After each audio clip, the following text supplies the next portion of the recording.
The biggest problem with self-doubt, as we experience it nowadays, is what happens is that we assume that self-doubt is an essential ingredient in success. In other words, not self-doubt, we assume confidence is one of the essential ingredients in success. So I need a strategy, I need this and I need that and all the other, and I need to feel confident. And you would have lost count of the number of times people have said to you, just believe in yourself. Now, it's one of my pet hates, and I kind of get off on a bit of a rant about believe in yourself, because I think, how are you supposed to believe in yourself when you haven't done it before? It's fine for somebody who's been a pilot for 30 years to say, well, I can fly this plane that I've never flown before, because they've got the background kind of thing. But when we say just believe in yourself when you're doing something that you've never actually done, or things that you've actively avoided doing, then believe in yourself is hogwash, right? Believe in yourself is kind of like ridiculously stupid thing to say. And yet you'll hear people pronounce it over and over again as if it's gospel truth. What I'm going to suggest to you is a much more profound and much more helpful thing is not believe in yourself, because as I said, how you're supposed to. In fact, that might actually be a sign of a big ego. What's much more useful is, well, how about you just believe in the possibility? Like, if I did the work, if I did the preparation, if I got myself sorted, it's possible that I could make it. So that's like climbing Mount Everest. You could believe in yourself as much as you like, but if the weather turns against you, you're not getting to the top. Or if you run out of, if you're not physically fit enough, you're not going to make it. So believing in yourself, we all have experiences of times when we believed in ourselves and it all turned to custard. And we've had times when we didn't believe in ourselves and we kicked it out of the park. Some of your biggest victories will have been experienced whilst you were experiencing self-doubt and wondering if you could do what it was that you're supposed to be doing, but pretty much there was no option, so you were getting on with it. So I'm going to suggest you don't have to believe in yourself, you have to believe in the possibility. And the easiest way to believe in the possibility is probably others have done it. Maybe I can too, because the others who've done it, maybe they had to start from scratch. Maybe they had to come from nowhere to get to somewhere. And perhaps there's a lot of people out there who started in the position that I'm in, which is zero experience and a massive amount of fear, and they got there as well. So perhaps it's possible for me to do as well. We noticed this years ago when we were running firewalks. A lot of people would turn up to the firewalk and I'd say, what's your intention? And they'd say, my intention is to watch. There's no way you're getting me walking on that thing. And so a couple of people would walk. Usually we would get the people who are a little bit seasoned, people who'd walked on fire before, and they would have their turn and everyone in the crowd would go, shit, it's possible. Holy moly, look at that. And there goes another one doing it. And basically we could turn 99% of a crowd, on many occasions 100% of the crowd, not by saying anything, not by doing anything, not by saying to people, believe in yourselves, just by saying to them, well, suit yourself. If you don't want to walk, then that's great. You can support other people who are wanting to do that. And as soon as we became a barracker and a supporter for the person who's experiencing self-doubt, then they happily went out there under their own steam to just watch. And of course, they just watch and then they think, holy moly. And the change takes place in their mind and it's based around, well, if they can, I can. In fact, there's a person that I don't really think is hugely successful in life. They just walked on fire. Obviously, I can. And at some point, most people make the call that they're going to give it a shot. When they give it a shot, we just remind them the only kind of shot that is going to work is if you go full on. So we're very careful about their preparation, but essentially away they go. If you think about that, there's a recipe for success in that.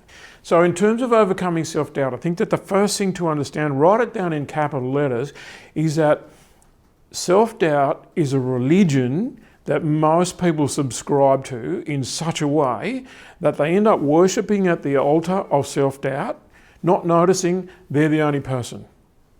Because anybody who knows you has seen you develop the capacity to do things. So what that simply means is that self-doubt is irrelevant, that you can get on with it anyway. Like I said, there's a lot of evidence to say that you could be successful when you're experiencing self-doubt, and you can be unsuccessful when you're full of confidence. So The initial thing is to understand I'm worshipping at an altar by myself, because everybody who knows me thinks that I can do this, because they've seen me in lots and lots of situations where I've been successful with things that I've never done before. They've seen me learn stuff that I didn't know before. They've seen me produce great results. Therefore, it's really a question of saying, okay, self-doubt is kind of like a furphy and I need to put it to one side. There's 4 or 5 things I would say to you are worth taking note of from the point of view of, okay, well, how do you handle self-doubt? The first thing is to understand, as a kind of derivation of what I'm saying, self-doubt is an altar, like a religion that we pray at the altar by ourselves, because everybody who knows us knows we're going to do well. The trick is to do it anyway. You'll notice that when, with these talks we've been doing over the last few Monday nights and when we had our live day together, those kind of things, those talks there, and when we're loading them on the Facebook page, and congratulations to those who are doing it, then what happens is that when you do it anyway, what happens is you get the chance to watch it in review. And what that allows you to do is practice, because, as I was saying the other night, what happens with that is that we get to watch the video of ourselves, and as we're watching the video of ourselves, then we realise how often we say and how often we stop or we falter or we mumble our words or we do whatever. So from that perspective, practice is worth more than just practice. Now the reality is we can look at it from this point of view. If giving that talk scares you 10 out of 10, and I know that there are those of you in this group who are 10 out of 10 petrified of giving that talk.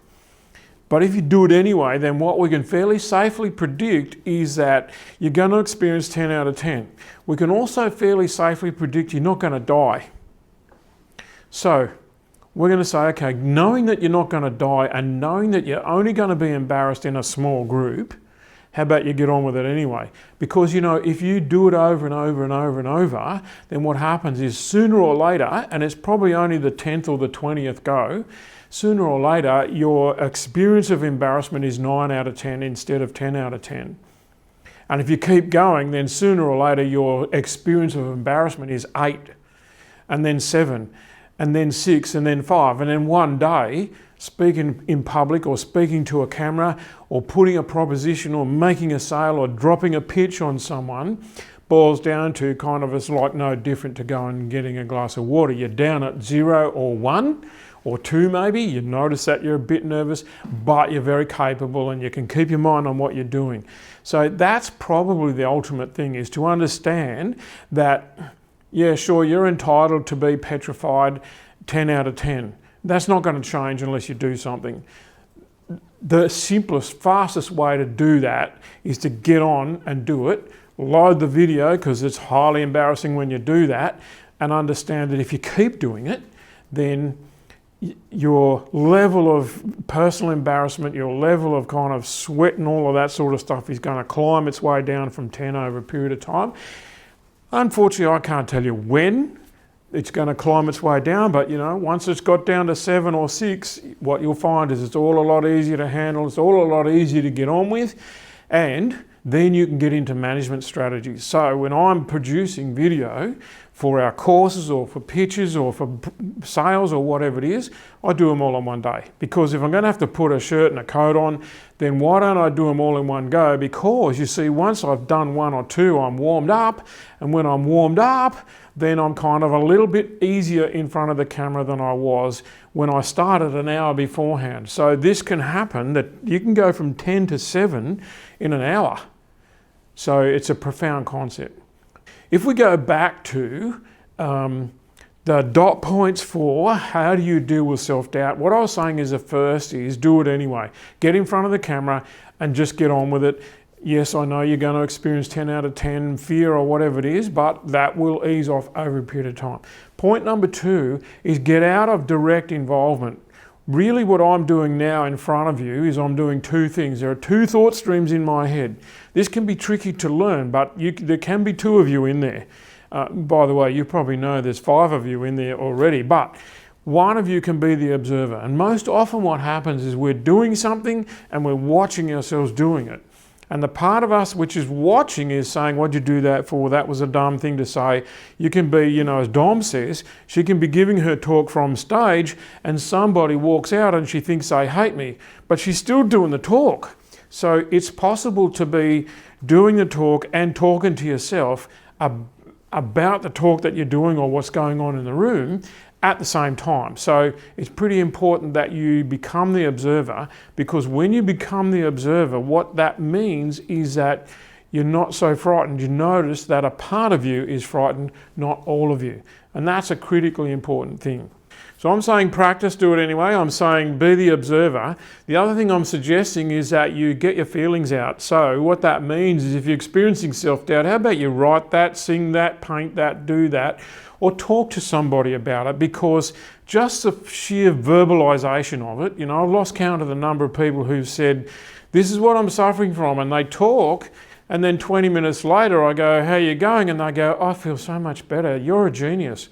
And I haven't had a word to say at this point because I've been able to unload it.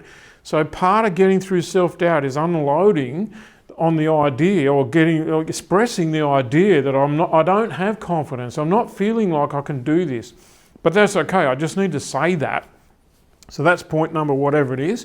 Next thing is you have to embrace failure. So if there's anything I've said to you today, the most important part is to understand that failure is a critical ingredient to success. Now most people think confidence is a critical ingredient for success, and I'm going to suggest to you that confidence is a waste of space. Confidence is an opinion and you can be wrong. Confidence is something you make up in your head. And like I said, you've had plenty of times when you've succeeded despite a lack of confidence, right? You've had plenty of times when you're really confident and you just mess it up anyway. So confidence is bullshit.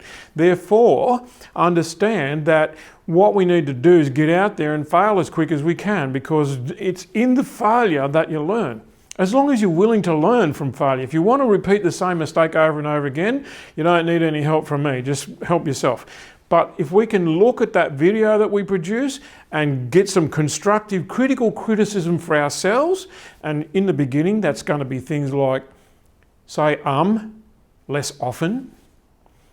See if you can talk more smoothly, see if you can be more relaxed, see if you can talk like you're talking to a friend. These are simple things. They will improve your performance. Because they improve your performance, you're going to look back on the original and go, that was pretty hopeless. Well, who cares? Because the people who love you, they don't love you less because you messed it up on a video, right? They might love you more because they see you having a go. They might admire you more because they see you confronting the things that you have to confront. That's kind of like that's a reason for respect, not a reason for, aren't you hopeless? The last thing is be present. In other words, you'll hear elite athletes when we talk about what is your game plan for tomorrow in the grand final or the Olympics or whatever, they'll say, I'm just going to go out there and enjoy my tennis. What they mean is, I'm actually going to turn up, I'm actually going to enjoy the fact that I got into the grand final at Wimbledon, and we'll see what happens on the day, but this is a pinnacle of achievement for me. The answer to the question you asked, Dom, is focus on your breathing. So what they have to do while they're walking back to the service line or to receive, so what are they doing? While they're walking them back, what they do is they focus on sucking a big deep breath through your nostrils and let it out through your mouth. Because if they focus on something as simple as breathing, then what they can do is they can then progress on to slowing down their heart rate. And if you practice it, you can do that. You can actually mentally slow down your heart rate. And they've measured some Olympians, those biathlons, they ski for like a marathon and then they get a rifle and they shoot at a target. Those dudes can come into the shooting zone with a heart rate of like 150 beats a minute and get their heart rate down to 60 beats a minute within 10 seconds. So that's a staggering concept, to think that you can develop the ability to bring your heart rate from 150 down to 60 in 10 seconds. So that's what the tennis players are doing, is they're focusing on being here. How are my feet hitting the ground? What did I learn from that previous point? What do I need to do more of? Where do I need to stop getting caught? Where do I need to get the other dude I've got to move them onto the backhand more, or whatever it is. So they're thinking strategy about what they need to do, and they let the training they've put into their system do that. Does that make sense?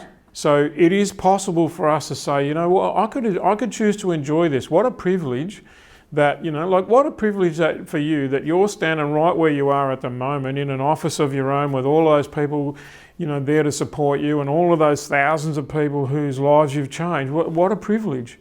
We can get nervous if you want to, or you can think, how lucky am I? Like, I live in a country where, you know, we're free, where, you know, they don't have people on the street corners with machine guns. We're allowed to do what we want, say what we want. Or, you know, what a privilege to go up against ourselves. Everybody else has got to go up against the world. You know, while half the world is struggling to find a meal, we've got the privilege of being frightened of ourselves.